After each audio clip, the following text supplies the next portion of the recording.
संत रामपाल जी महाराज एक ऐसे महान संत जिन्होंने अपनी सतभक्ति, तत्व ज्ञान, करुणा और सेवा के बल पर समाज में नई मिसाल कायम की है। संत रामपाल जी महाराज की अगुवाई में उनके सभी सतलोक आश्रमों से समाज कल्याण के अद्भुत कार्यों ने समाज को सुनहरे भविष्य की एक नई उम्मीद दिखाई है। संत रामपाल जी महाराज से नाम दीक्षा लेने के बाद लाखों लोगों की लाइलाज बीमारियां जैसे कैंसर, एड्स आदि ठीक हुई। संत जी के ज्ञान से प्रेरित होकर उनके अनुयायियों ने लाखों यूनिट रक्तदान किया। संत जी ने लाखों बहन बेटियों का दहेज मुक्त विवाह करवाया।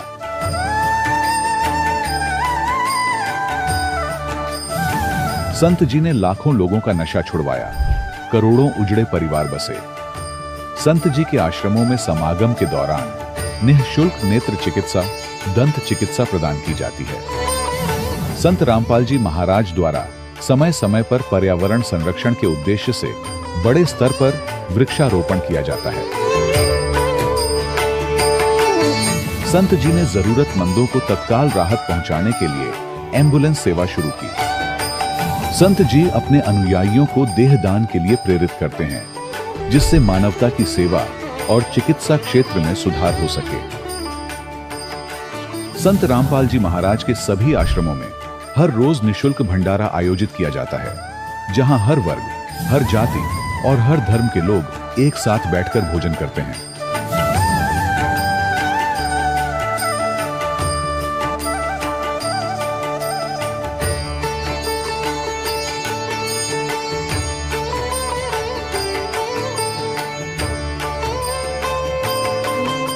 संत रामपाल जी महाराज की अन्नपूर्णा मुहिम ने गरीब और बेसहारा लोगों के जीवन में एक नई ऊर्जा और उम्मीद को जन्म दिया है।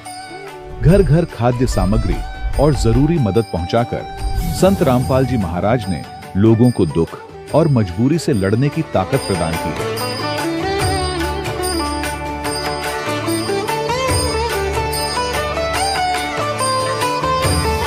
संत रामपाल जी महाराज द्वारा गरीब लोगों के लिए घर बनवाने का अद्भुत कार्य एक ऐसी मिसाल कायम कर रहा है जो सदियों सदियों संत जी की उदारता और दया भावना के तौर पर जाना जाएगा।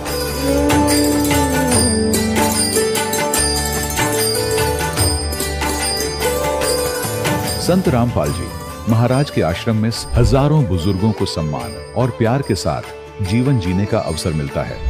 उनके खाने, रहने और स्वास्थ्य की पूरी जिम्मेदारी संत रामपाल जी महाराज उठाते हैं। अनाथ बच्चों के लिए संत रामपाल जी महाराज के सभी आश्रम किसी वरदान से कम नहीं।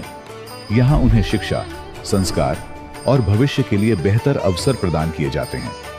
चाहे बाढ़ हो, भूकंप या महामारी, संत रामपाल जी महाराज और उनके अनुयायी हमेशा ही जरूरतमंदों के लिए सबसे आगे खड़े रहते हैं। कोविड महामारी के दौरान संत रामपाल जी महाराज के आश्रमों से करोड़ों लोगों के लिए भोजन, दवाइयां और जीवन रक्षक सामग्रियां उपलब्ध कराई गई। चाहे गरीब की मदद हो या किसी शोषित और पीड़ित वर्ग के हक और सम्मान की लड़ाई, संत रामपाल जी महाराज ने हमेशा ही उनकी दबी आवाज को सरकारों तक पहुंचाया है और उन्हें उचित न्याय दिलवाने में अहम भूमिका अदा की है। समाज में आध्यात्मिक और सामाजिक मूल्यों के प्रति जागरूकता लाने में संत रामपाल जी महाराज हर कदम पर मानवता के सच्चे सेवक साबित हुए हैं। संत रामपाल जी महाराज का जीवन हमें सिखाता है कि सच्ची सेवा वही है जो निस्वार्थ भाव से की जाए। आइए हम भी इस महान सेवा के कार्य में इस महान संत से जुड़ें और संत रामपाल जी महाराज से नाम दीक्षा लेकर अपने जीवन को धन्य बनाएं।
परमात्मा पाप कर्म दंड को भी काट सकता है। अभी तक जिस भी संत व महापुरुष से मिले उन्होंने यही बताया कि पाप कर्म फल भोगने से ही समाप्त होगा। वो प्रभु कौन है जो पाप कर्म को काट देता है, वो काल के बंधन से छुड़वा देता है। उसका क्या नाम है, पूजा की विधि क्या है? कृपया अवश्य सुनिए जगत गुरु तत्वदर्शी संत रामपाल जी महाराज के अमृत वचन। सत साहिब दर्शकों, जब एक आम इंसान अपने जीवन में सुख और शांति की तलाश में सभी देवी देवताओं की भक्ति करता है, व्रत उपवास और तमाम तरह की साधनाएं अपनाता है और फिर भी उसे न शारीरिक सुख मिलता है न मानसिक शांति, तब उसका ईश्वर के प्रति विश्वास डगमगाने लगता है। वह अंदर ही अंदर खुद से सवाल करने लगता है कि क्या मेरी यह भक्ति साधना शास्त्रों के अनुसार है भी या नहीं। दर्शकों, कुछ ऐसी ही कहानी थी झारखंड के रहने वाले महादेव प्रसाद जी की। महादेव प्रसाद जी ने बचपन से ही मंदिरों में दर्शन, व्रत उपवास, कीर्तन, हवन, हर भक्ति मार्ग अपनाया, लेकिन अफसोस सभी जगह से निराशा ही हाथ लगी। लेकिन दर्शकों, आज महादेव प्रसाद जी का कहना है कि मेरा जीवन तब बदला जब मुझे संत रामपाल जी महाराज द्वारा लिखित पुस्तक ज्ञान गंगा मिली। दर्शकों, आखिर संत रामपाल जी महाराज ने ज्ञान गंगा पुस्तक में ऐसा क्या लिखा है कि जो भी इस पुस्तक को पढ़ता है वो उन्हीं का हो जाता है? आखिर क्यों महादेव प्रसाद जी संत रामपाल जी महाराज को भगवान बता रहे हैं? इसके पीछे की सच्चाई क्या है? आइए सुनते हैं महादेव प्रसाद जी की कहानी, उन्हीं की जुबानी। सर नमस्कार। नमस्कार सर। क्या नाम है जी आपका? मेरा महावीर प्रसाद मेहता नाम है। कहाँ से आए हैं सर आप? मैं झारखंड के हजारीबाग जिला के बरकट्ठा प्रखंड के घंघरी ग्राम से आए हैं। संत रामपाल जी महाराज जी से आप कब जुड़े? 27 अप्रैल 2014 को हम जुड़े हैं। संत रामपाल जी महाराज जी से नाम दीक्षा लेने से पहले हम आपसे जानना चाहेंगे कि आप क्या क्या भक्ति साधनाएं करते थे? संत रामपाल जी महाराज के शरण में आने से पहले अपने पूर्वजों और समाज के अनुसार भक्ति करते आ रहे थे। जैसे देवी देवता हैं, भूतों की पूजा है, मुर्गा है, खसी है, ये सब बलि पड़ता था, उसमें हम लोग भाग लेते थे। और हम एक दुकानदार होने के नाते दीपावली के पूजा में हम लोग उपवास रहते थे। उपवास रहे दिन भर और शाम को पंडित जी आते थे और मूर्ति का स्थापना करते थे। पंडित जी को दक्षिणा देते थे और घर में ही लड्डू का प्रसाद बनाते थे और वितरण करते थे। और वही मूर्ति और अन्य देवता जैसे गणेश, लक्ष्मी, उसके बगल में राम, कृष्ण, ये सब का मूर्ति नहीं फोटो रखते थे। और वहीं सालों भर अगरबत्ती जलाते थे। हनुमान जी का भी चालीसा करते थे। बगल में दुर्गा पूजा का स्थान है, दुर्गा मंदिर, वहाँ 10वीं के दिन ये हम लोग हवन यज्ञ करते हैं। वह हवन यज्ञ में भाग लेते थे। सामने शिव मंदिर है, शिव मंदिर में जाते थे शिवरात्रि पूजा करने के लिए। दिन भर उपवास रहते थे। शाम को फूल, बेलपत्तर, फल, दूध ये सब चढ़ाते थे।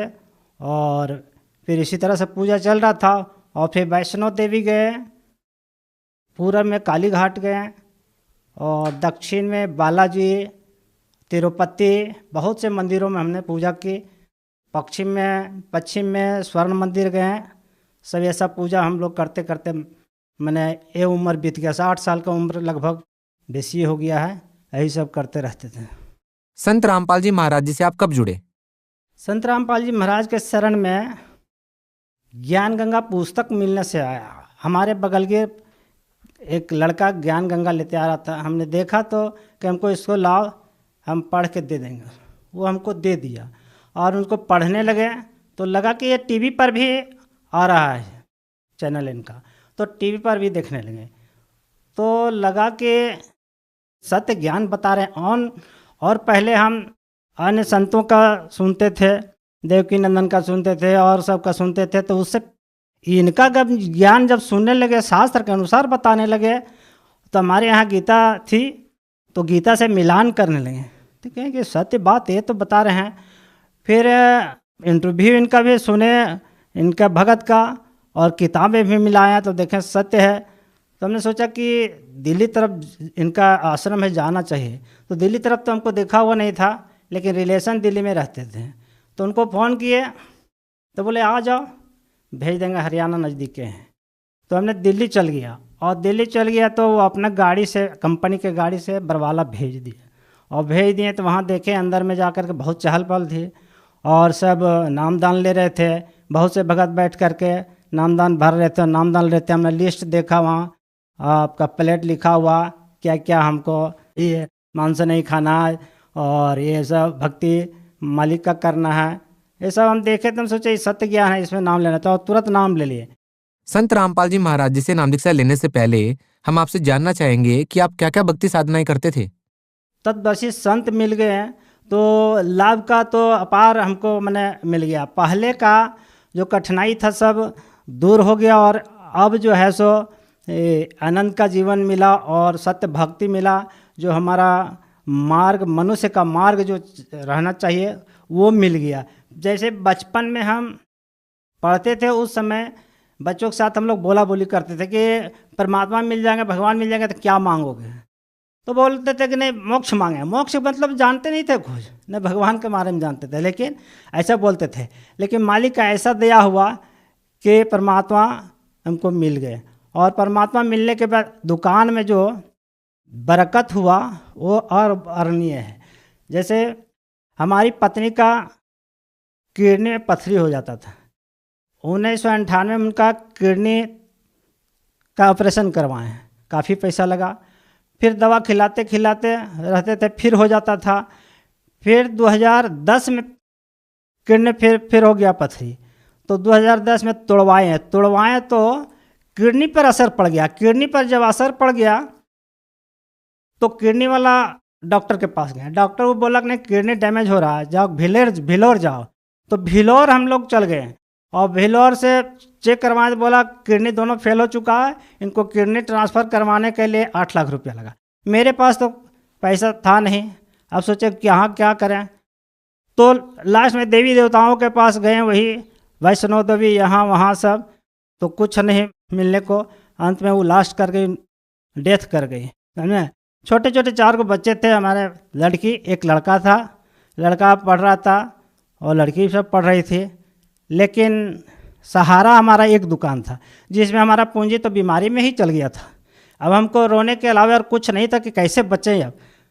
तो लास्ट में ज्ञान गंगा पुस्तक मिला, तो उससे हमको मिला कि सत्य भक्ति इसी में है, और इसी में हो सकता है उद्धार, और इसमें बरकत हो सकता है। इंटरव्यू सुनते थे संत रामपाल जी महाराज के भक्तों का, तो हमने इसमें आने का कोशिश की और नाम दीक्षा लिए। लाभ तो मेरा जैसे लड़का चेन्नई में पढ़ता था, आया तो कहें कि तुम भी नाम ले लो, भक्ति करते हैं, देखो दुकान में बरकत हुआ, और गीता देखो। तो नहीं हम जो करना है करने दिए, हम आप कीजिए। तो चलता रहा। लड़का जो है सो अपना साथी के यहाँ कुछ खा पी लेता था, मैंने मीट वगैरह पार्टी होता था वहाँ पहुँच जाता था तो वही खाना बनाता था। इसलिए कि हमारी पत्नी डेथ कर चुकी थी, तो हम परमात्मा का जब एक कर रहे थे, दंडवत दे रहे थे जब संध्या आरती का, तो आत्मा से फूट फूट कर रहे हैं कि मालिक हमको ये इज्जत बचेगा नहीं, बच्चा जाए मीट खाएगा और वही खाना बनाएगा, और हम भक्ति करेंगे, कैसे क्या होगा। तो फिर मालिक ऐसा दया किए कि हमारा अंदाज 1-2 महीना के बाद अपने बोलने लगा। जो नकार करता था वो अपने बोलने लगा कि जो हम नाम ले लेंगे, कि जाओ जल्दी ले लो। फिर उनका शादी बिना तिलक दहेज का किए। मेरी बेटी का, उस बेटा का जब किए तो लोग समाज में कहने लगा बेटा का तो कर लिया बिना तिलक, बेटी को करेगा तब ने पता चलेगा। तो बेटी को भी इंसान शादी की बिना तिलक दहेज का। अब ऐसा भगत मिले जो कि कभी रेटो नहीं करता है, अच्छा से चला रहा। और जो पहले हम शादी किए थे जगत में, उसको 2001 में किए थे, और 2007 में उसको बसा पाए था, और उसको बहुत क्रश किया। उसके बाद उसको केस लड़ना पड़ा, उसके बाद अभी वो बसा हुआ। अभी संत रामपाल जी महाराज को जब हम हृदय से पुकार के, तो सभी बाल बच्चा हमारा नाम ले लिया और सतभक्ति कर रहा है। हम लोग अभी आनंद से जी दुकान में बरकत हो गया। संत रामपाल जी महाराज हमारे दुकान में एक बार आए और बोले कि 1000 रेचकी ले लो। हमारा दुकानदार था एक छोटा लड़का हमारा रिलेशन का, उसने बोला नहीं रेचकी है मेरे पास, तो क्या करेंगे। बोला नहीं ले लो बाबू, ले लो बाबू। तो 1,000 वो रेचकी दे दिए पॉलीथीन में और रख लिया, वो 1,000 लेके चल गए। हमारा वही बच्चा जब गिना तो देखता है 10,000 रुपया। फिर हमको आके कहा कि 10,000 रुपया इसमें मिला। तो हम कहें कि तू हल्ला कर दो, कौन दे दिया है? तो देहात में कौन देने वाला था? 1 रुपया अगर गलती होता से तुरंत लौट के आ जाता है कि हमारा गलती ले लिया है। आज 10,000 रुपये हमारे पास वो दे के चल गए हैं। वो भी कारण था, हमारा मन में थोड़ा काल का दोष आ गया था कि इसलिए कि जीटी रोड चौड़ीकरण हो रहा था तो टूटा था मकान, तो हमारा मकान का पैसा कुछ कम मिला था, अगल बगल को ज़्यादा मिला था, तो मेरा मन में दोष आ गया। तो मालिक जो है सो उसका पूर्ति करने के लिए अपने परमात्मा संत रामपाल जी महाराज आए और ये पैसा दे के गए। और इस तरह से अनेकों लाभ हमको होते गया है और अभी आनंद से जी रहे हैं। एक बार सर जी हमारे घर में पहले भक्ति नहीं करने के पहले साइकिल भी नहीं था, तो हम लड़का से कहे कि एक मोटरसाइकिल ले लो बाबू, स्कूटी ले लो। तो उसने बोला पैसा हाँ ना पापा, का कर्म है, कैसे लेगा? तो हम कहे ले लो। तो लेने गए तो किसी तरह 2-3 दिन का बिक्री का ले लिए हम। ले लिए उसके बाद घर आए तो जो दुकानदार था वो बोला 60,000 रुपया आज आ गया दुकान में। हम कहे 60,000, 5-7 हज़ार 10,000 बिक्री हो तो 60,000 कहाँ से आ गया? और उसी दिन मोटरसाइकिल लेकर आए थे, आप देखे 60,000 को वहाँ मोटरसाइकिल लिया और 60,000 दुकान में आ गया था। ये सब बहुत तरह से लाभ हुआ। और अब हमको आध्यात्मिक ज्ञान ये हुआ कि हम परमात्मा के शरण में संत रामपाल जी महाराज के शरण में जुड़े हैं, तो हमको ये पता चला कि अब मनुष्य के क्या कर्तव्य होना चाहिए और क्या हमको कहाँ गलतान जीवन जी रहे थे, पशु बन करके भूत पूजा कर कर, अब परमात्मा को हम प्राप्ति किए और ये पूरा दृढ़ हो गया है कि अब सतलोक परमात्मा ले ही जाएंगे, बस मर्यादा में हम लोग का रहना है। अब पूरा संसार आ रहे हैं और आवेंगे। परमात्मा जो है संत रामपाल जी महाराज को गलत नहीं, वो जो है जो सही दृष्टि से अपना शास्त्र के अनुसार भक्ति करवा रहे हैं और सब भगत आ रहे हैं और पूरा दुनिया भी आवेगा। जो भी जिसका कष्ट है उनको आना चाहिए बिना निसंकोच से। तत्वर्षी संत एक ही संत रामपाल जी महाराज है। गीता अध्याय 4 के श्लोक 34 में लिखा हुआ है, सफा लिखा हुआ है उस पर कि तत्वर्षी संत ही के पास जाओ। अर्जुन को कह रहे हैं कि तत्वर्षी संत के शरण में जाने के बाद ही गति होगा। सर भगत समाज को आप क्या संदेश देना चाहेंगे?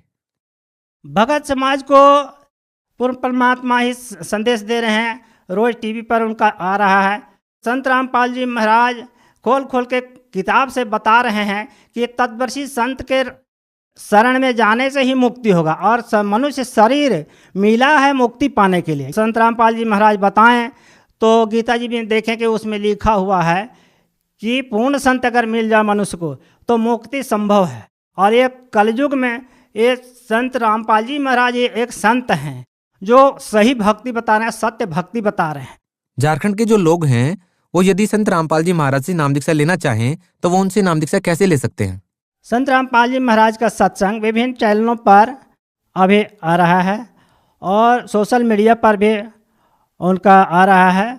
उसमें नीचे पट्टी में लिखा हुआ है कॉन्टैक्ट नंबर, उसमें आप संपर्क कर सकते हैं। जी बहुत बहुत धन्यवाद। धन्यवाद। दर्शकों, अभी आपने सुने संत रामपाल जी महाराज से दीक्षा प्राप्त करके सुखी हुए भक्त के अनुभव। अब देखिए जगत गुरु तत्वदर्शी संत रामपाल जी महाराज के मंगल प्रवचन। काल के दूत इतने भयंकर हैं, ये तो ग्रह समझ लो, आपस में लड़ा मारते हैं झूठी बकवाद करके, वो ऐसा है वो ऐसा है। और मेर करी दाता ने ऐसे इंस्ट्रूमेंट दे दिए। दास को सफलता इसी से मिली है कि सदग्रंथ दिखाए सबसे पहले। दास को इन सदग्रंथों की कति आवश्यकता नहीं थी, क्योंकि जैसे शुरू में हमारे भक्तों को भी अन्य गुरुओं के चेलों ने नकलियों ने कहा कि वो किसा गुरु जी है तो पुस्तक पढ़ सुनावे। गुरु टीचर तो वो होता मुंह जुबानी सुनावे। मैं कहा मुंह जुबानी सुनानिया नाश कर रखे। अब अपनी अपनी कह गए इस दुनिया के माँ बिन साहिब की बंदगी कहीं ठोर ठिकाना ना। तो दास ने नहीं परवाह करी, आपके रूबरू करता रहा। आज सफलता मिली दास को, नहीं तो ये लालटेन ना दिखाता तो ये और बात बिगड़ जाती। जैसे एक अंदाजा रहा था रात्रि के समय, हाथ में लालटेन जगा करके लंप ले करके आगे से बच्चे आ रहे थे उछल कूद मचाते हुए अंधेरे में। उस वृद्ध अंधे ने कहा कि बच्चों देखना बेटा, मुझे दिखाई नहीं देता है, ध्यान से चलना, मुझे दिखाई नहीं देता। बच्चों ने देखा कि अंधा आदमी हर लालटेन साथ में ले रखी। बच्चे चारों तरफ खड़े हो गए, कहने लगे बाबा आप सचमुच अंधे हो? कहा बेटा मैं अंधा हूं। फिर लालटेन किस लिए ले रखी आपने? ये लैंप किस लिए जगा रखा कि तुम आंखों वालों के लिए कहीं मुझ बुढ़े मार दो टक्कर, गिर दो, मुझे तोड़ दो बांह की तरह, तो तुम आंखों वालों के लिए है ये लालटेन? मेरे से बचकर चले जाओ अंधेरे में, मेरे से ना टकराओ। तो पुण्यात्माओं ये सदग्रंथ रूपी लालटेन दिखा दी, दास बच रहा है, ना तो ये कसाई मरवा देते तो पहले। क्रोथा कांड इसी का परिणाम था, लेकिन सफलता इसलिए मिली कि हमारे पास सदग्रंथ थे, रूबरू कर रखे थे बच्चे बच्चे के। तो नो के नो स्टेनलेस स्टील रहे मेरे जितने अनुयायी थे, और आज पूरे विश्व में जाएगा ये।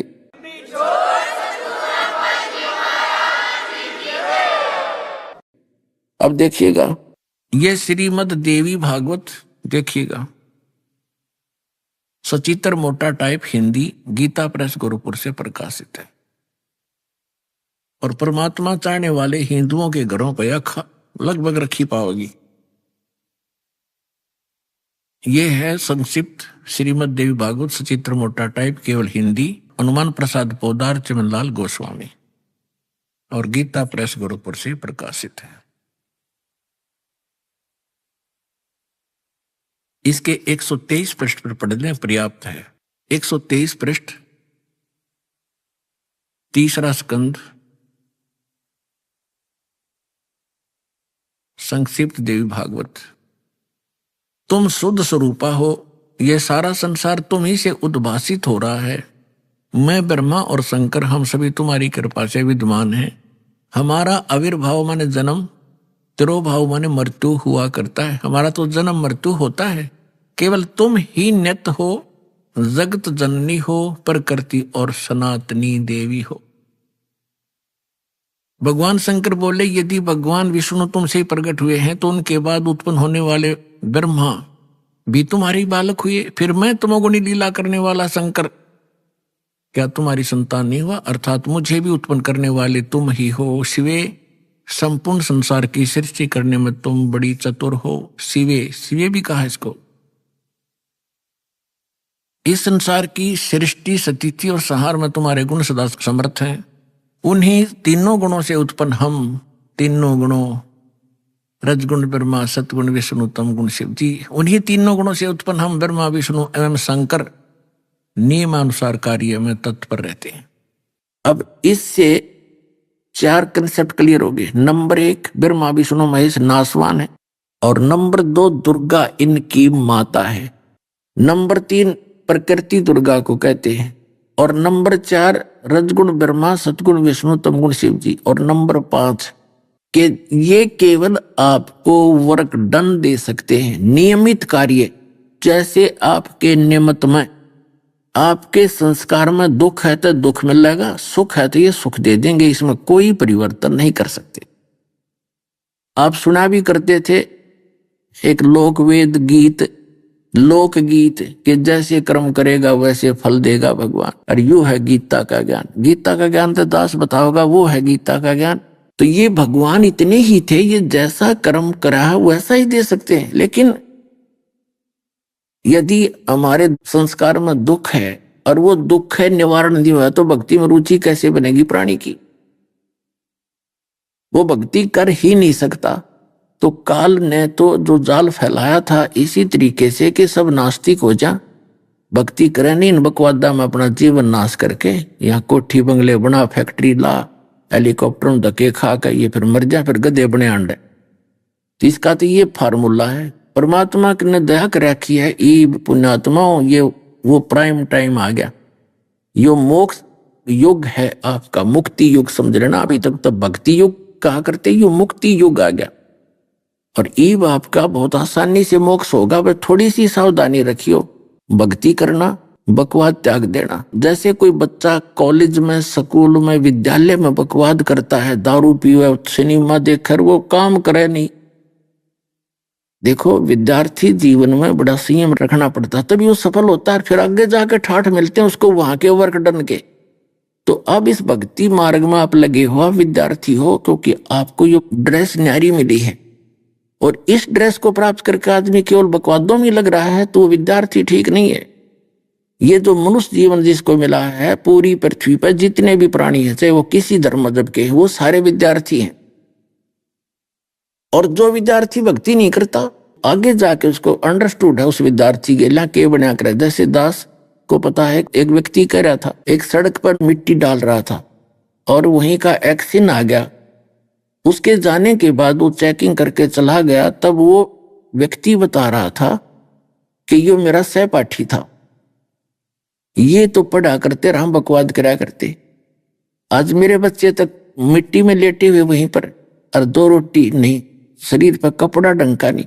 आज ये कारों में चल रहा है, पंखों के नीचे रहता है, हम यहाँ वृक्षों के नीचे पड़े पूरा परिवार।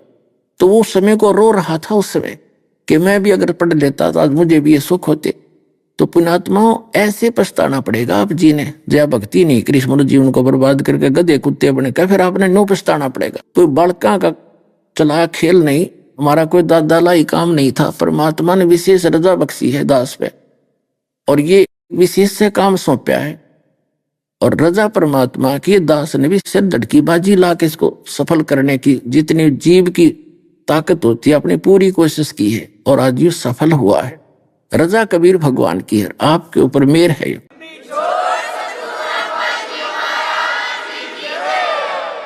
तो आप जी भी थोड़ा सा सावधानी बरतना। ये विद्यार्थी काल है आपका, चाहे 50 वर्ष का है, चाहे 60 वर्ष का, चाहे 80 वर्ष का है। आप जब शरीर छोड़कर जाओगे उसके बाद ही सब कुछ मिलेगा। तब तक फिसल गए तो बात जागी बिगड़े। और दृढ़ रहे, आखिरी सांस तक बच्चा बीए करता है, एमए करता है, एमएससी करता है, या कोई डिग्री करता है, तो आखिरी सांस तक, आखिरी एग्जाम तक उसने पढ़ना ही पड़ेगा। वो पास करके पीछा छूटेगा, सफलता मिलेगी। ऐसे ही प्रत्येक सदग्रंथ में यही प्रमाण है कि जैसे श्रीमद् भगवद गीता अध्याय नंबर 8 के श्लोक नंबर 7 में गीता ज्ञानदाता कहता है कि अर्जुन तू युद्ध भी कर और मेरा स्मरण भी कर। यानी काम करते करते स्मरण करना है। उसने 8वें अध्याय के 13वें श्लोक में श्रीमद् भगवद गीता में कहा है, ओम इति एकाक्षरम ब्रह्म व्यवहारण माम अनुस्मरण यह प्रयाति तजंदेहम सयाति परमाम गतिम। मुझ ब्रह्म का एक ओम मंत्र है, नथिंग एल्स, और नहीं। और जो है वो बकवाद है, जो कोई ओम नमः शिवाय, ओम भगवते वासुदेव नमः, ओम एवं नमः, ये हैं बच्चों के खिलौने। और इस नाम का जाप युद्ध भी कर, और ये प्रयादि तजंदेहम, शरीर छोड़कर जाते समय तक इसका सिमरण करता रहेगा, वो ओम से मिलने वाली परम गति को प्राप्त होगा। ओम से मिलने वाली परम गति क्या है? ब्रह्मलोक। लेकिन ब्रह्मलोक में गए हुए प्राणी भी फिर जन्म मृत्यु में आते हैं। गीता अध्याय नंबर 8 के श्लोक नंबर 16 में कहा है कि ब्रह्मलोक पर्यंत ये सभी लोग पुनरावृत्ति में है। और गीता ज्ञानदाता स्वयं भी कहता दूसरे अध्याय के 12वें श्लोक में, चौथे अध्याय के 5 और 9 श्लोक में, और 10वें अध्याय के दूसरे श्लोक में कि अर्जुन तेरे और मेरे बहुत जन्म हो चुके, तू नहीं जानता पहचानता। इसलिए गीता ज्ञानदाता का मंत्र ओम है, ये ब्रह्म है। श्री कृष्ण में प्रवेश करके प्रेत की तरह बोल रहा था। फिर इसने बताया कि मेरी साधना भी काम करते करते कर और अंतिम सांस तक कर, तो तब मेरे वाली उपलब्धि मिलेगी। और तुझे पूर्ण मोक्ष चाहिए, शाश्वत स्थान चाहिए जहां जाने के बाद कभी लौटकर प्राणी नहीं आते। 15वें अध्याय के 4थे श्लोक में कहा कि तत्वदर्शी संत की प्राप्ति के उपरांत परमेश्वर के उस परम पद की खोज करनी चाहिए जहां जाने के बाद साधक फिर लौटकर कभी संसार में नहीं आते, उनका पूर्ण मोक्ष हो जाता है। और जिस परमेश्वर ने संसार रूपी वृक्ष की प्रवृत्ति विस्तार किया है, यानी सारे ब्रह्मांडों की जिसने रचना की है, केवल उसकी भक्ति कर और की नहीं। उसमें स्पष्ट कर रखा गीता ज्ञानदाता ने, अपने भी मना कर दिए। उसके बारे में बताया 17वें अध्याय के 23वें श्लोक में कि उसका ओम तत्सत इति निर्देश है। निर्देश माने कति डायरेक्शन, आदेश है और नहीं। ब्रह्म ने त्रिवेद समर्थ है, सचिदानंद घन ब्रह्म, परम अक्षर ब्रह्म, पूर्ण परमात्मा की भक्ति का 3 मंत्र के जाप का निर्देश है। उसके लिए ऑप्शन छोड़ दिया 4थे अध्याय के 34वें श्लोक में और 32वें श्लोक में कि वो स्वयं परमात्मा आकर अपने मुख कमल से तत्व ज्ञान बताता है। वो तत्व ज्ञान होता है, उसके अंदर विस्तार के साथ अनुष्ठानों की जानकारी दी जाती है। उस तत्व ज्ञान को अर्जुन तू तत्वदर्शी संतों के पास जाकर समझ, मैं नहीं जानता, साफ कर दिया उसने। अपनी विधि उसने बताई दी, ओम नाम है, नथिंग एल्स।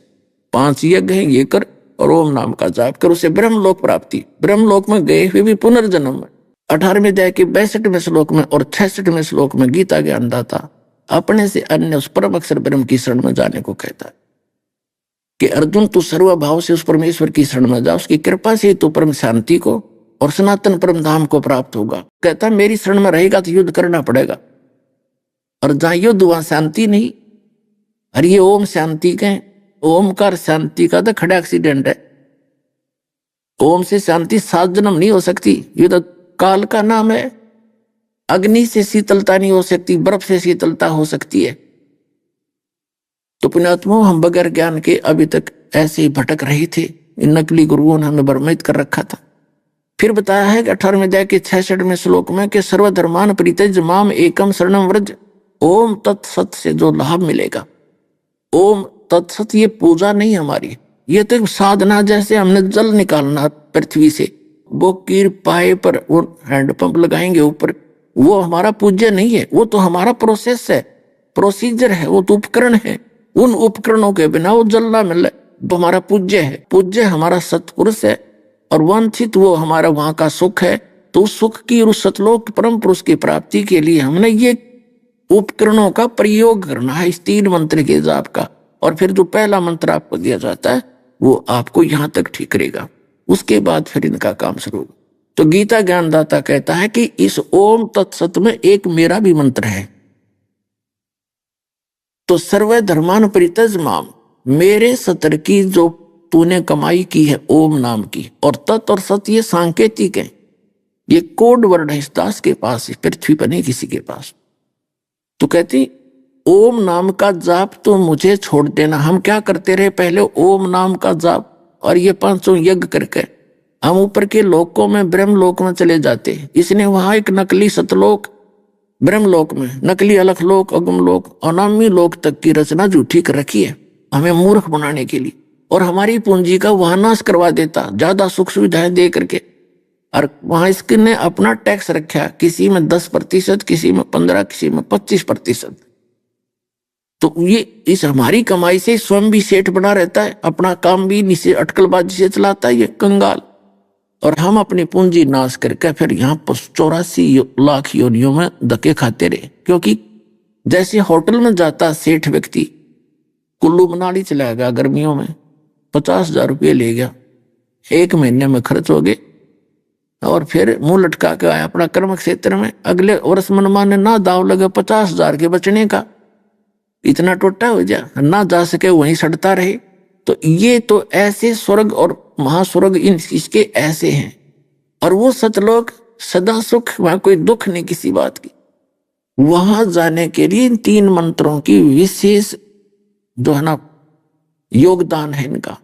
तो ये कहता सर्वधर्मान परित्यज माम, मेरे सतर की जितनी धार्मिक क्रियाएं हैं, ओम नाम का जाप और ये सब, ये जो जितनी भी यज्ञ हम करते हैं, ये हमने इसको देनी है। और जब तक हम रहेंगे इसके बदले में हमें यहाँ के सुख मिलते रहेंगे। प्रथम मंत्र और ये सारा ओम नाम का जाप हम जाके त्रिकुटी पे इसको सौंपेंगे काल को, तब ये हमें छोड़ेगा। तो ये कहता सर्वधर्मान परित्यज माम, मेरे सतर की पूजा मुझे छोड़ दे, मेरी पूंजी मुझे दे दे, फिर तू उसकी शरण में जा, मुझे कोई चिंता नहीं, चिंता ना करे, तू जा बेशक, मेरा कर्जा दे जा। तो हम इसका कर्जा इस ओम नाम के जापते जाएंगे।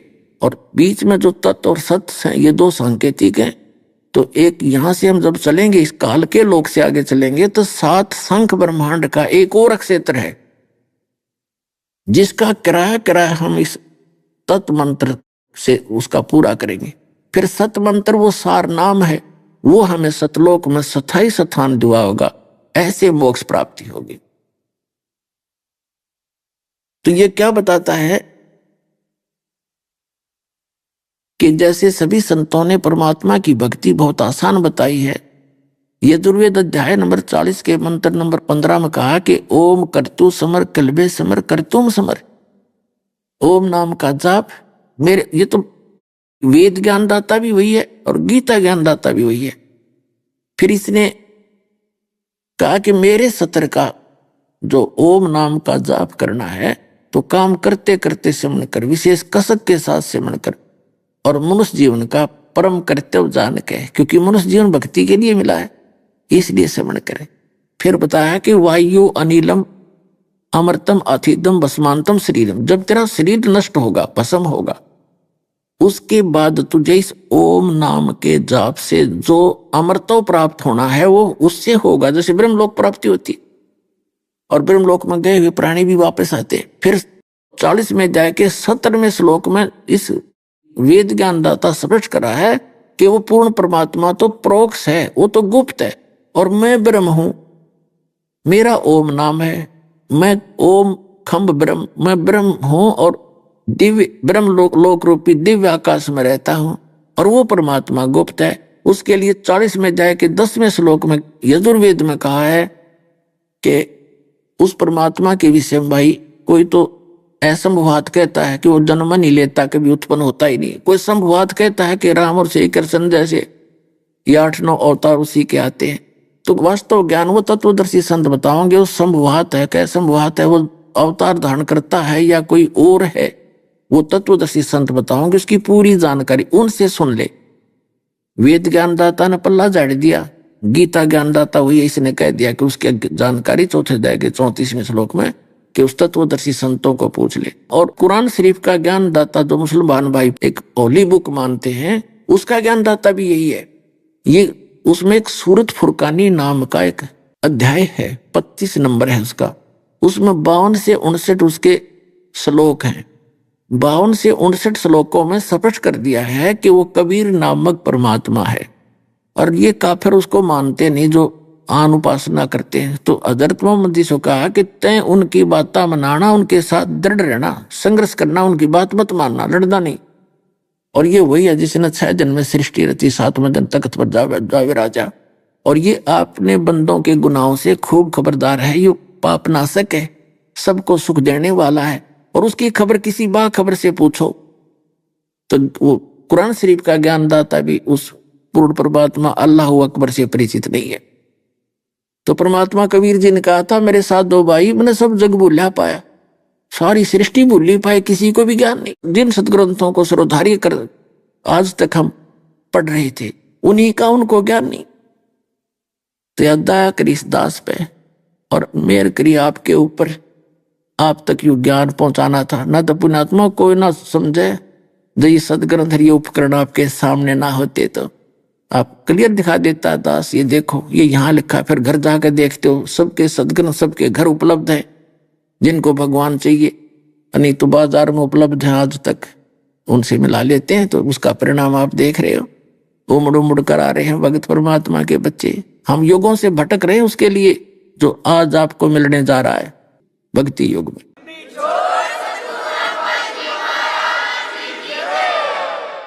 ऐसे ही उस पूर्ण परमात्मा ने अपने तत्व ज्ञान में कहा है, नाम उठत नाम बैठत नाम सोत जागवे, नाम खाते नाम पीते नाम से ती लागवे। इतना सिंपल मार्ग है भक्ति का, इससे आसान कोई काम नहीं पृथ्वी पे।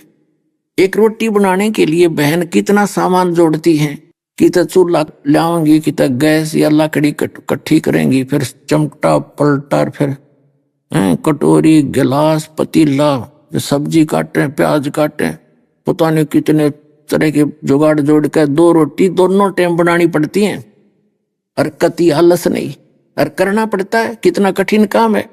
और कमाने के लिए कोई मजदूरी कर रहा है, कोई खेतों में अपना खेती कर रहा है, कोई दुकान पर सारा दिन मेहनत कर रहा है, कोई अपनी नौकरी पे कर रहा है, कोई कहीं कर रहा है।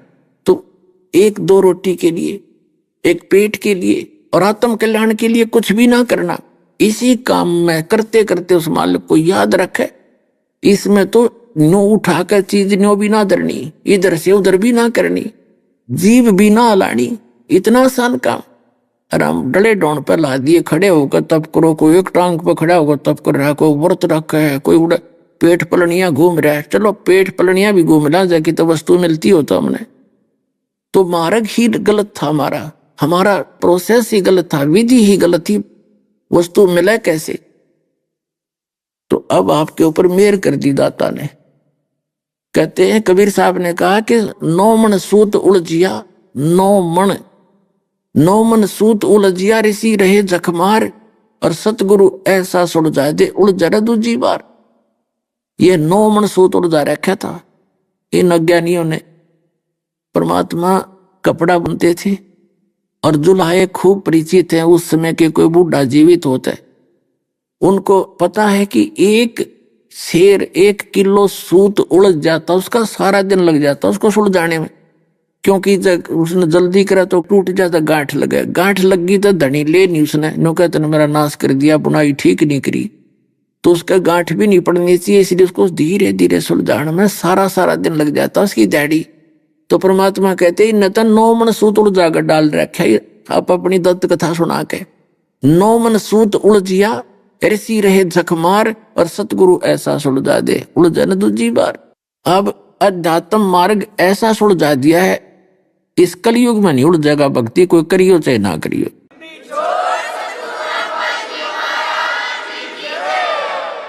अब जो प्रसंग चल रहा है,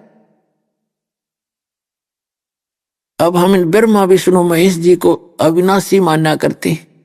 अब इनकी जीवनी में क्या लिखा है, ये हमारे धर्मगुरुओं की कमी है, समाज का दोष नहीं। ब्रह्मा कैसे नासवान है, ब्रह्मा जी की 100 वर्ष की आयु बताई है, और इसका एक दिन कितना है, जैसे सतयुग, त्रेता, द्वापर और कलयुग, ये 4 युगों की एक चतुर्युगी होती है, इसको चतुर्युग बोलते हैं। तो ऐसे ऐसे 1000, वैसे तो 1008 बनते हैं, लमसम इनको 1000 चतुर्युग लेते हैं। 1000 चतुर्युग का ब्रह्मा जी का दिन यानी 4 अरब और 32 करोड़ वर्ष हो गए एक दिन में। अब ऐसे तो इसकी कैलकुलेशन हो नहीं सकती, तो चतुर्युग के हिसाब से कर लिया। तो कहते इतनी ही रात्रि 1008 चतुर्युग का दिन, 1008 चतुर्युग की रात्रि, ऐसे 30 दिन रात का 1 महीना इसका ब्रह्मा जी का, और 12 महीने का 1 वर्ष, और फिर ऐसे बने हुए 100 वर्ष की आयु है ब्रह्मा जी की। आप विचार करके देखो। और ऐसे 7 ब्रह्मा जी की मृत्यु के उपरांत एक विष्णु की मृत्यु, 7 विष्णु की मृत्यु के उपरांत एक शंकर भगवान की मृत्यु, तमोगणी। ऐसे ऐसे 70,000 शिव जब मर जाएंगे, ये क्या होता है, जैसे ब्रह्मा जी की मृत्यु होगी, काल नई आत्मा, पुण्य आत्मा को अपनी पत्नी दुर्गा के माध्यम से द्वारा ये नया बच्चा पैदा करके रख लेता है, उसको कोमा में रखता है, उसको पता होता है इसकी मृत्यु फिक्स है इनकी तो, और उसमें वो युवा होता है, ब्रह्मा जी की मृत्यु हो जाती है, दूसरा ब्रह्मा वहां रख देता गद्दी पर। ऐसे विष्णु जी की मृत्यु होगी, वर्तमान जो विष्णु इसकी मृत्यु होगी, ये चला जाएगा 184 योनियों में, पशु योनियों में, नया पुण्यकर्मी प्राणी को वो विष्णु जी के पद पर रखेगा, उसको सतोगुण युक्त कर देगा, और फिर उसके मरते ही उसको दर देगा। तो ऐसा इसका खेल, ऐसे शंकर जी की मृत्यु होती है। तो ऐसे 70,000 शिव की मृत्यु के उपरांत एक ब्रह्मांड का पूरा विनाश होगा, और ये ब्रह्म मरेगा। ये कहता है मेरी भी जन्म मृत्यु है, तू नहीं जानता अर्जुन, लेकिन इसकी जन्म मृत्यु कौन जाने, जो इसका जनक है, जो इसका उत्पत्ति करता है। जैसे माता पिता अपने पुत्र, अपनी संतान की उत्पत्ति बता सकते हैं माता पिता, लेकिन बच्चे थोड़ी जानते हैं माता पिता की उत्पत्ति को।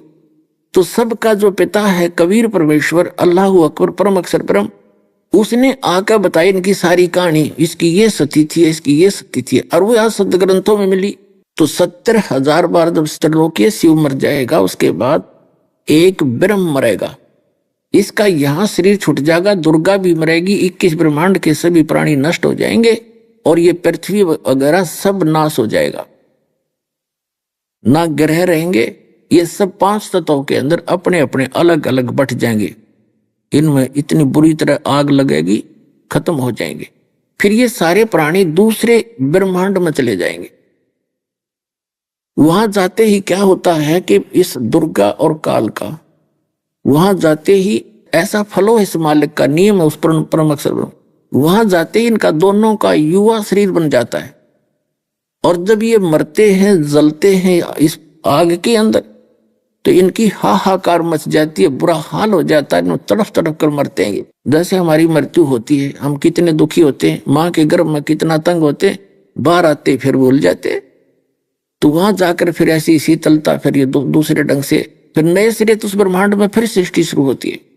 ऐसे ही जब उस ब्रह्मांड का अंत आएगा तब तक इस ब्रह्मांड के अंदर पुनः ये सारे अपने आप, जैसे साइंटिस्ट आज जो मत्था पचाई कर रहे हैं, तो बनाने वाले ने तो पहले बना ही रखा है, तो अनुसंधान करते रहिए इन खोख्या में के काटने के इस अनुसंधान के अंदर। तो उतने ही समय में फिर ये दोबारा बनकर यहाँ घूमने लग जाएगा, तब उसका नाश होगा, तब तक ये तैयार हो जाएगा, इसमें यहाँ पटक लेगा ठाके। तो ऐसे इसकी सृष्टि चलती रहती है। ये विज्ञान तो वहां तक करोड़ जन्म नहीं जा सकती जो भगवान ने बता के इतिहास में रख रखी है, कोई समझने वाला होता है। तो क्या होगा, अब जैसे एक ब्रह्म की मृत्यु हुई, जितने पीरियड में वो एक युग हो गया अक्षर पुरुष का। पुणात्माओं, जैसे श्रीमद् भगवत गीता अध्याय नंबर 15 के श्लोक नंबर 16 और 17 में 3 पुरुष बताए। पुरुष माने प्रभु, स्वामी, 3 स्वामी हैं। जैसे सरपुरुष 21 ब्रह्मांड का स्वामी, अक्षर पुरुष 7 संग ब्रह्मांड का स्वामी, और परम अक्षर पुरुष, परम अक्षर ब्रह्म, वो असंग ब्रह्मांड का ओवरऑल कंट्रोलर है। अब देखिएगा, श्रीमद् भगवत गीता जयदयाल गोविंद का इसके अनुवादक हैं, गीता प्रेस गोरखपुर से प्रकाशित है। अध्याय नंबर 15 पंचदश अध्याय। यहां से देखिए, संस्कृत अच्छी तरह समझ में आवेगी।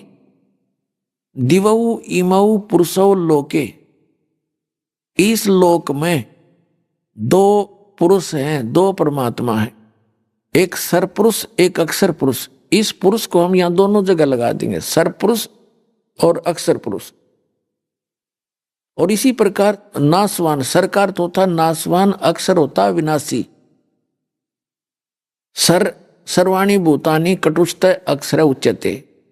इसका अर्थ यह बनता है कि इस लोक में, मिट्टी वाले पृथ्वी वाले लोक में, जो नासवान स्थिति के लोक हैं अक्षर पुरुष और सरपुरुष के, इसमें 2 पुरुष हैं इस लोक में, सरपुरुष और अक्षर पुरुष। अभी आपने सुने संत रामपाल जी महाराज के मंगल प्रवचन। आइए अब सुनते हैं संत रामपाल जी महाराज से नाम दीक्षा लेकर सतभक्ति करके अद्भुत लाभ प्राप्त करने वाले अनुयायी के विचार। दर्शकों, आज की तारीख में वैश्विक स्तर पर आर्थिक स्थिति की परेशानी एक गंभीर समस्या बन चुकी है। कई देशों में बड़ी संख्या में लोग आर्थिक समस्याओं का सामना कर रहे हैं। इसी परेशानी का सामना कर रहे थे महेंद्रगढ़ हरियाणा के कृष्ण कुमार जी। कृष्ण कुमार जी देवी देवताओं की पारंपरिक चली आ रही पूजा साधना करते थे, जिससे उन्हें कोई लाभ नहीं हुआ। इसके विपरीत दुखों ने इनके परिवार को पूरी तरह से जकड़ लिया था। इनके जीवन में आया 22 फरवरी 2017 का वो शुभ दिन, जिस दिन इन्होंने ग्रहण की संत रामपाल जी महाराज की शरण। संत जी के शुभ आशीर्वाद से इन्हें अपने जीवन की हर एक समस्या से निजात मिली। इनकी आर्थिक स्थिति मजबूत हुई, गले की दिक्कत ठीक हो गई और इनकी लड़की के जीवन की रक्षा हुई। साथ ही साथ इनकी बहन का शारीरिक कष्ट भी दूर हुआ और संत जी की दिव्य आध्यात्मिक शक्ति से इनकी नशे की लत भी छूट गई। अब आप स्वयं सुने संत रामपाल जी महाराज की शरण में आने के बाद कैसा रहा कृष्ण कुमार जी का अनुभव। नमस्कार सर। सर जी। सर क्या नाम है आपका? सर मेरा नाम कृष्ण कुमार है। कृष्ण कुमार जी, आप कहाँ से हैं? मैं बीर सिंहवास गाँव, तहसील सतनावली, जिला महेंद्रगढ़, हरियाणा से हूँ। सर क्या काम करते हैं आप? मैं पशुओं का डॉक्टर हूँ। सर संत रामपाल जी महाराज से कब जुड़े आप? मैं 22 फरवरी 2017 को। सर संत रामपाल जी महाराज से जुड़ने से पहले क्या आप कोई भक्ति साधना भी करते थे? सर मैं पहले शेरावाली माता की पूजा करता था, शीतला माता की करता था, गुगा जी की, काफ़ी मतलब हमारे बुजुर्ग जो किया करते थे वैसे वैसे कई मतलब देवी देवताओं की पूजा करता था। और सत्संग में भी जाता था, मैं मटकी बजाता था, और बालाजी के जागरण, कोई व्रत गुजर जाता था तो वहाँ पर जागरण होता था, वहाँ जाता था। सर फिर क्या कारण बना कि आप संत रामपाल जी महाराज की शरण में आए? देखो सर, मैं जिन देवी देवताओं की पूजा करता था, सत्संग में जाता था, उनसे मेरे को कुछ लाभ हुआ नहीं। और फिर एक मेरे भैया थे, ताऊ जी के लड़के थे, पंजाब में रहते थे वो, तो उनको मतलब एक ये शोरूम कर रखा था किसी से पार्टनरशिप में, तो वहाँ वो काम करते थे। तो अचानक उनका एक्सीडेंट हो गया और प्लस में उन्होंने अपनी छाया शुरू कर रखी थी, मकान बना रहे थे, तो कुछ कर्जा ले लिया था और अचानक उनका एक्सीडेंट होने से कुछ तो कर्जा वैसे था, कुछ जिसके साथ पार्टनर में धंधा कर रहे थे वहाँ पर वो सामान देते थे किस्तों पर। तो उन्होंने पता एक्सीडेंट होया है ना, तब उन्हें पता चला कि भाई वो एक्सीडेंट हो गया और बचने का चांस कम है, तो उन्होंने उनको मना कर दिया कि भाई हमने कोई सामान नहीं लिया था उसके पैसे हम दे चुके। उसके बाद में जो मालिक था, जो पार्टनर में था, उसने सोचा कि भाई ये पैसे तो गए, तो उन्होंने उसके ऊपर प्रेशर दिया। प्रेशर देने से उनको भाई 2,70,000 रुपये उसकी तरफ कर दिए। कुछ डॉक्टरों ने मतलब उनके पास भाई पैसे ले तो लगने ही थे, उनके जबाड़ा मतलब टूट गया था पूरा, दांत निकल चुके थे, पैर टूट गया था, हाथ टूट गया था। उसके बाद में उसने बाद में देखा कि कर्जा बहुत ज़्यादा हो गया और आर्थिक स्थिति बिल्कुल कमज़ोर हो चुकी। उसने एक दिन बैठे बैठे और अपना सुसाइड नोट लिखना शुरू कर दिया। बाद में पता चला संत रामपाल जी महाराज का शिष्य था कोई, उसने उसके पास फ़ोन किया, उसके साथ अच्छा बैठा बैठा थी, उनकी व्यवहार अच्छा था उनके साथ। तो उसने फ़ोन किया कि भाई क्या कर रहा है सुनील, उसका सुनील नाम था। बोले भाई तू क्या कर रहा है? तो वो रोने लगा, कहने लगा भाई कुछ नहीं, बस वैसे ही लेट रहा हूँ। तो चलने फिरने की आदत थी नहीं उनकी। बोले फिर भी कुछ तो कर रहा होगा। तो वो थोड़ा सा मतलब मायूस होकर बोल रहा था। तो उसने कहा भाई तू ऐसे कैसे बोल रहा है, बात क्या है? वो रोने लगा। फिर उसने बताया कि भाई ऐसे ऐसे मेरी स्थिति कमज़ोर हो चुकी है, लोग मेरे मतलब डेली फ़ोन कर कह रहे हैं भाई पैसे दो पैसे दो, और मैं बिल्कुल असमर्थ हूँ। उसने बाद में उनसे कहा कि भाई परमात्मा संत रामपाल जी महाराज की शरण में जा, वहाँ तुम अपनी अरदास लगा, मालिक तेरी सुनेंगे। उसने फिर अरदास लगाई। संत रामपाल जी महाराज के शिष्य था वो, वहाँ गया, वहाँ से जाकर उसने अरदास लगा दी। अरदास लगवाने के बाद में उसको जो 2,70,000 रुपये मांग रहा था, उसने केवल 70,000 रुपये में एग्री कर लिया कि भाई मैं 70,000 रुपये दे दे बिल्कुल, और तेरे पास हों तब दे देना। फिर उसके बाद 2-4 उसके ऐसे थे जो जिनके पास वो पैसे उधार लेने के लिए कहा, वो उधार के लिए मना कर दिया। और बाद में संत रामपाल जी महाराज की अरदास लगाने के बाद में उन्होंने अपने आप उनसे कह दिया कि भाई पैसे हैं और बगैर ब्याज के जब भी आपके पास हो तब दे देना, ले जाओ। तो उसने मेरे को बताया कि भाई ऐसे ऐसे चमत्कार हुए मेरे साथ। तो मैंने उनसे कहा कि भाई भैया तू मेरे से वैसे छोटा है वो, भैया तू नाम ले या मत ले, लेकिन मैं संत रामपाल जी महाराज की शरण में जाऊँगा। तो उन्होंने बोला ठीक है, मैं आपके पास आऊँगा और आने के बाद फिर हम दोनों जा कर के इकट्ठे एक साथ नाम लेंगे। मैंने कहा भाई ठीक है। फिर वो कोई और संत रामपाल जी का शिष्य मिल गया उनको, वो वहाँ उनके साथ जा कर के उन्होंने नाम दीक्षा ले ली। फिर 2-3 दिन बाद मैं मतलब संत रामपाल जी के जो नाम दीक्षा के अंदर था वहाँ गया, वहाँ से मैंने नाम दीक्षा प्राप्त की। सर, संत रामपाल जी महाराज से नाम दीक्षा प्राप्त करने के बाद क्या आपको कुछ लाभ भी प्राप्त हुए? बहुत से लाभ हुए जी। मेरी आर्थिक स्थिति कमज़ोर थी, बिल्कुल डामाडोल था, मतलब मैं कमाता था वो ऐसे चले जाता था, पता ही नहीं चलता था कहाँ गए, मतलब एक एक पैसे से परेशान था मैं। बाद में संत रामपाल जी की शरण में जाने के बाद मैं बिल्कुल आर्थिक स्थिति मेरी बिल्कुल सही है, मेरे लाभ ही लाभ होते जा रहे हैं। मेरे गले में इन्फेक्शन था, मैंने 1-2 डॉक्टरों से मतलब जो गांव में वैसे रहते हैं उनके पास से दवाई ली, कोई फ़ायदा नहीं हुआ। फिर मैं एक खुद मतलब वेटरनरी का काम करता हूँ, पशुओं का डॉक्टर हूँ प्राइवेट। तो मैं एक मेडिकल स्टोर पे गया, वहाँ जा कर के मैंने दिखाया कि भाई देखो यार ऐसे ऐसे मेरे गले में कुछ ज़्यादा दिक्कत है, न तो कुछ गिटा जा रहा है न मेरे से मतलब बोला जा रहा है, भाई ज़्यादा दिक्कत है।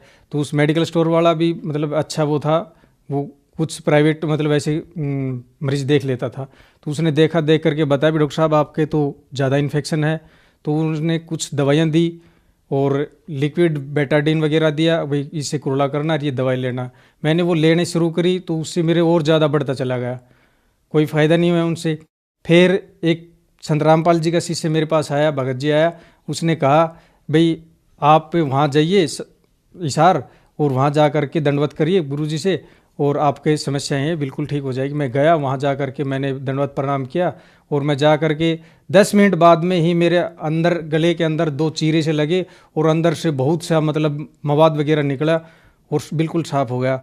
फिर एक भगत जी आया, वहाँ वो जलराम ले रहा था, मैंने वहाँ पानी का से कुरला किया और वहाँ मैं 2-3 दिन से मतलब कुछ नहीं खा पी रहा था।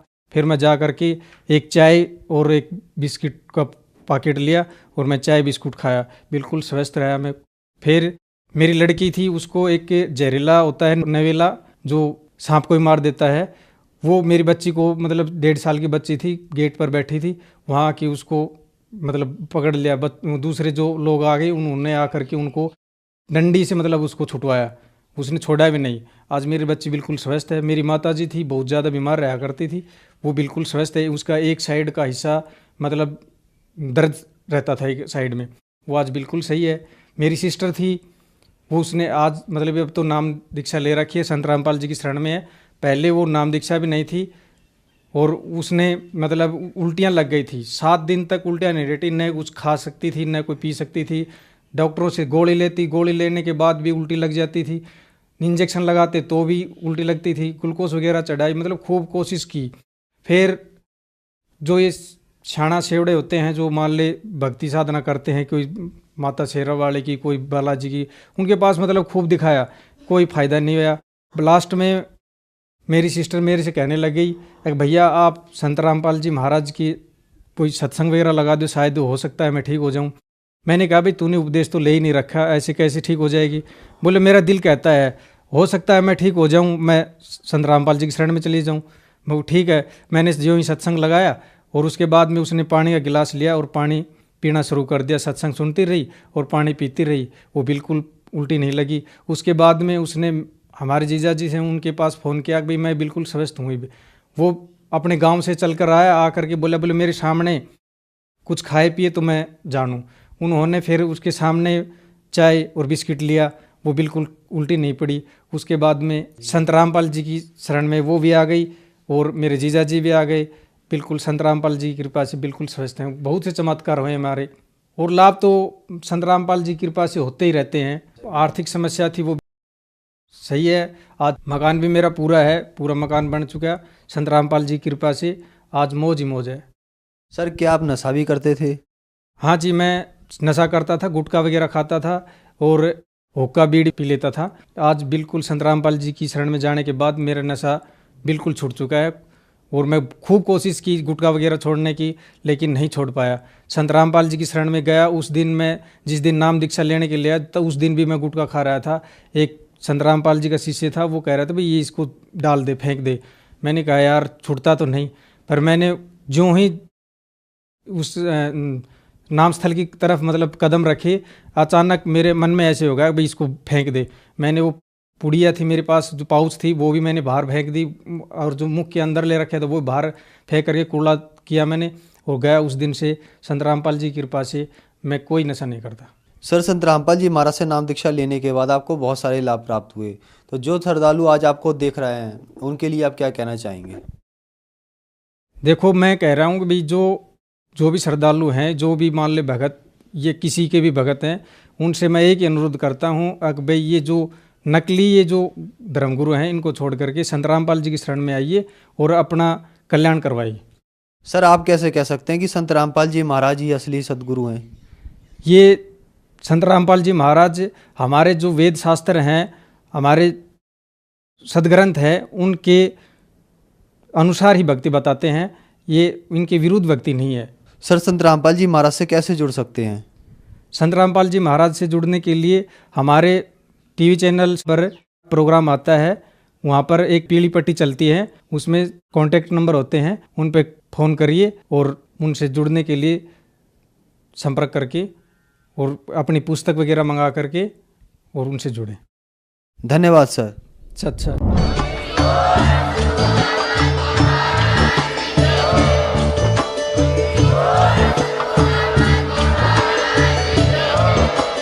आप सुन रहे थे जगत गुरु तत्वदर्शी संत रामपाल जी महाराज जी के मंगल प्रवचन। अधिक जानकारी के लिए विजिट कीजिए हमारी वेबसाइट www.jagatgururampalji.org। संत रामपाल जी महाराज जी के शुभ आशीर्वाद से पूरे विश्व भर में 500 से भी ज्यादा नाम दीक्षा केंद्र हैं, जिन पर संत रामपाल जी महाराज जी द्वारा ऑनलाइन निशुल्क नाम दीक्षा दी जा रही है। अपने नजदीकी नाम दीक्षा केंद्र का पता करने के लिए संपर्क करें 8222880541।